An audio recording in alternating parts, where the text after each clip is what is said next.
Hi, everybody. This is The Shot Clock. He's Greg. I'm Mark. And this week we're remembering the late Senator John McCain. We want to talk a little bit about his involvement in the world of sports. He was a great sports fan. I called him Arizona's first fan any chance I got. We had encounters with him from everywhere from Diamondbacks game to NASCAR. But we're going to talk a little bit more specifically about some things that he really had his eye on. So let's start the clock and talk about it. He was an unabashed fan of Arizona sports, but also sports in general. But one area that he really had his eye on was martial sports. Why don't you talk a little bit about his involvement and his impact there? So first of all, rest in peace to the senator, and God bless for anybody who knew him personally. I had an opportunity to talk to some people who've known him, and my condolences go out. So in this way, John McCain stood up for the little guy when it comes to combat sports, boxing, MMA.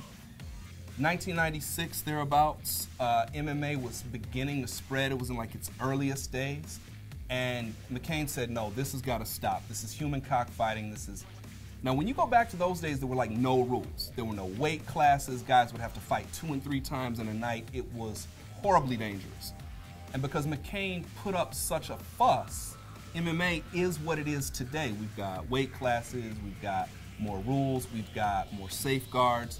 Dana White probably wouldn't be where it is today had not been for the senator's involvement. It used to be that a promoter would not have to tell a fighter how much money was coming from TV. And so then that means a promoter could negotiate a deal with a fighter, and the fighter wouldn't have full disclosure and wouldn't know how much he should negotiate for, how much money could be earned off the fight. The Muhammad Ali Act changed that. It led to more transparency, among other reforms. And so in this way, John McCain was a little bit more than a fan. He was somebody who got involved and tried to do something to fix something that he thought was a problem, which I think is admirable. We were lucky that the senator played with us too. He actually recorded one of these shot clocks with us, and last year he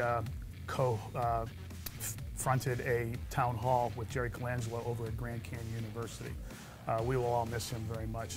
For now, we're out of time on the shot clock. Make sure you go to AZ Central to read Greg's column on the senator, and we'll see you next time.